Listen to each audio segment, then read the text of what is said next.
안녕하세요, 사토쌤입니다. 여러분, 오늘날 우리나라에서는 나라에 속한 구성원들을 뭐라고 부르죠? 네, 바로 시민이죠. 현재 오늘날에는 모든 사람들이 다 시민이라 불리지만 과거 역사 속에서는 시민이 되기 위한 여러 조건들이 존재했는데요. 그렇다면 시민에게 필요한 조건이 무엇이 있을까요? 오늘은 고대 지중해 세계의 형성 과정을 배워보며 이 질문에 대한 답을 찾아보도록 하겠습니다.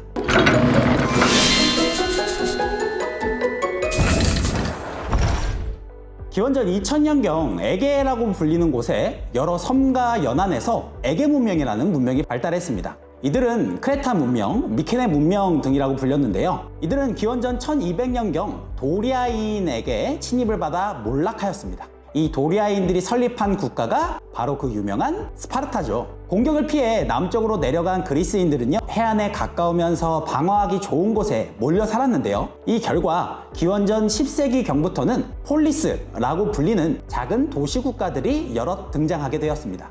폴리스란 원래 성체, 요새라는 뜻이었지만 나중에는 도시, 국가라는 뜻에 가지게 됩니다. 폴리스는 중심부에 아크로폴리스라는 신전을 뒀고요. 그 아래 시민들의 공공생활 장소인 아고라가 있는 구조였습니다. 그러면 이들은 왜 하나의 큰 국가를 형성하지 않고 도시 국가들로 나뉘어졌을까요? 자, 이 지도는 그리스입니다. 지형의 특징이 보이시나요? 산지와 계곡, 해안으로 이루어진 지형의 영향으로 그리스는 넓은 국가가 등장하기가 어려웠습니다. 비록 이들은 수많은 폴리스로 나뉘어 있었지만 같은 언어를 사용하고 나중에 올림픽이라 불리는 올림피아 제전을 열어 서로 교류를 지속했습니다.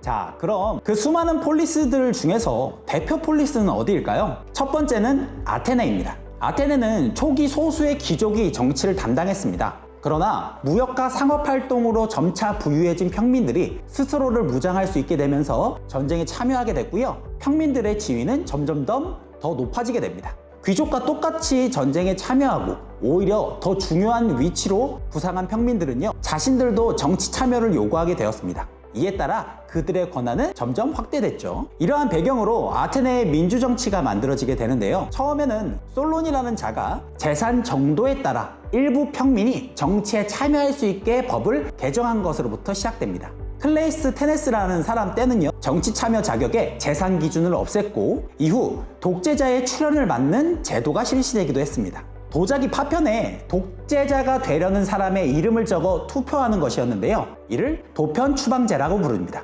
그리고 기원전 5세기 중엽 페리클레스 때는 황금기를 맞이합니다. 도대체 이때 아테네의 민주정치가 얼마나 민주적이었길래 황금기라고 불렸을까요? 이때는 모든 성인 남자 시민이 민회에서 직접 국가 중대사를 결정하는 직접 민주정치가 실시되었습니다. 즉, 폴리스에 속한 시민인 성인 남성들이 모두 모여 주제에 관해 토론을 하고 정치적 결정들을 직접 하는 것이죠. 자, 아테네 민회는요, 실질적인 입법권, 즉 법을 만드는 권한을 가졌고 대부분의 관직이나 배심원은 추첨으로 선출되었습니다. 그러나 이런 시민의 권한을 받을 수 없는 대상들이 있었는데요. 바로 여성과 노예, 그리고 외국인은 정치에 참여할 수 없었습니다. 이번에는 아테네의 성격과 전혀 다른 폴리스를 한번 알아볼까요? 바로 영화 300으로 유명한 스파르타입니다. 정복국가로 출발한 스파르타는 소수의 시민이 다수의 피지배층을 다스리기 위한 방법으로 군사 통치를 사용했습니다. 모든 시민은 어려서 군사훈련을 받았고요. 모두 병역의 의무, 즉 군인이 되었어야 했는데요. 군생활을 몇 년 했을 것 같으세요? 바로 40년! 즉 모든 시민 남성은 20세부터 60세까지 병역의 의무를 지녀야 했죠. 이러다 보니 스파르타는 막강한 군사력을 가질 수가 있었습니다. 한편 정치의 경우 왕과 귀족이 담당하였으나 국가의 중대사의 경우 민회에서 결정하였습니다.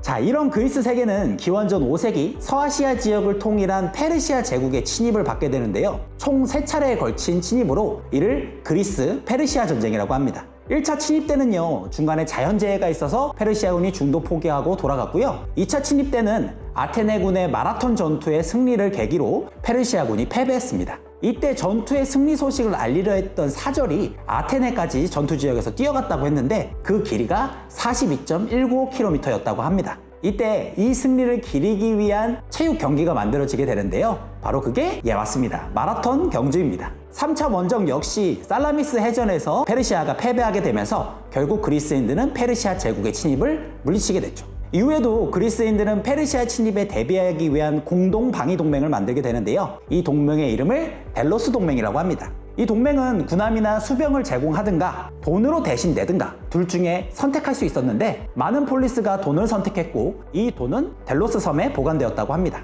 하지만 시간이 지나면서 금고를 관리하던 아테네가 군사력이 강해지고 본인의 필요에 의해 동맹기금을 사용하기 시작하면서 점차 페르시아의 침입을 대비한다는 의미가 퇴색되게 됐죠. 하지만 이 과정에서 아테네는 지중해 무역을 독점하고 직접 민주 정치를 발전시키는 등 전성기를 누릴 수 있었습니다. 하지만 이런 아테네의 변질된 모습에 다른 동맹이었던 펠로폰네소스 동맹은 불만을 품게 되었는데요. 이 동맹에는 스파르타가 포함되어 있었죠. 결국 두 세력 간의 전쟁이 벌어졌고 이를 펠로폰네소스 전쟁이라고 합니다. 이 전쟁의 결과 펠로폰네소스 동맹이 승리하게 되는데요. 하지만 그리스는 결국 쇠퇴하게 졌고 결국 기원전 4세기 마케도니아에 의해 정복되고 말았습니다. 그리스의 문화는 합리적이면서도 인간 중심적인 문화를 가지고 있었는데요. 대표적으로 그리스 신화에 나오는 신들은 모두 인간처럼 시기하고 질투하는 감정과 모습으로 묘사되곤 합니다. 특히 호메로스의 일리아드와 오디세이아라는 내용에는 인간적인 신의 모습이 잘 표현되어 있죠.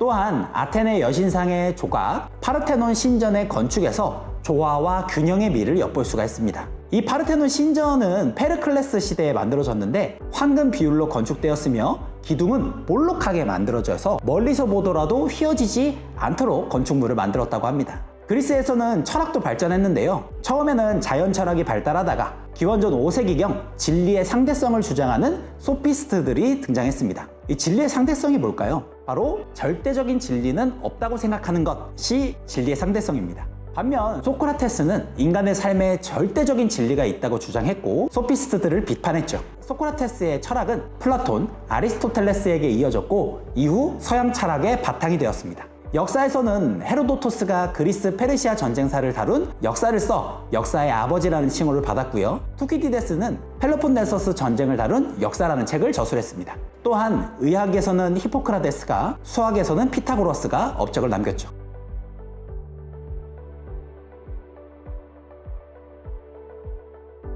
자, 그럼 이런 그리스를 멸망시킨 마케도니아는 이후 어떻게 됐을까요? 그리스를 정복한 마케도니아의 왕 알렉산드로스는 동방 원정을 떠나 이집트와 페르시아를 멸망시키고 인더스 강까지 진출하게 됩니다. 그 결과 인도에서 지중해에 이르는 동서교역로가 열리게 되었죠. 이때 이 세계를 헬레니즘 세계라고 합니다. 헬레니즘이란 그리스화를 뜻하는 말인데요. 알렉산드로스는 각지에 알렉산드리아라는 도시를 세워 그리스인들을 이주시켰고 그리스어를 공용어로 삼아 그리스 문화를 여러 지역에 전파했습니다. 이후 알렉산드로스는 동방의 군주정을 계승하고 정복지의 사람을 관리로 등용하는 등 동서융합을 꾀하기도 했죠. 하지만 그가 죽은 뒤 제국은 분열되었고 결국 로마 제국에 흡수되게 됩니다.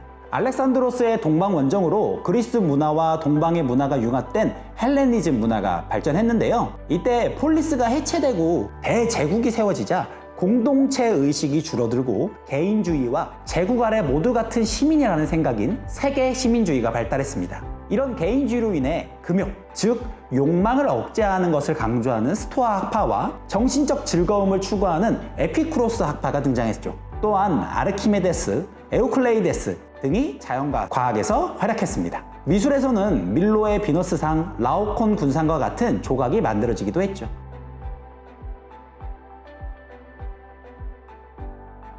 자, 이렇게 해서 오늘은 고대 지중해 세계의 형성에 대해서 한번 알아봤는데요. 여러분, 시민에게 필요한 자격은 무엇이 있을까요? 고대 아테네와 스파르타, 이후 알렉산드로스 제국에서의 시민들은 저마다 필요한 조건들이 달랐는데요. 진정으로 시민에게 필요한 자격이 있다면 그것은 어떤 자격일까요? 현재 우리가 살고 있는 대한민국이 더 발전하고 화합되기 위해선 우리 시민들은 어떤 덕목을 갖춰야 할까요? 자, 오늘은 이 질문에 대한 답을 찾아보면서 수업을 마쳐보도록 하겠습니다. 다음에 뵙겠습니다. 지금까지 사토쌤이었습니다. 여러분 또 봐!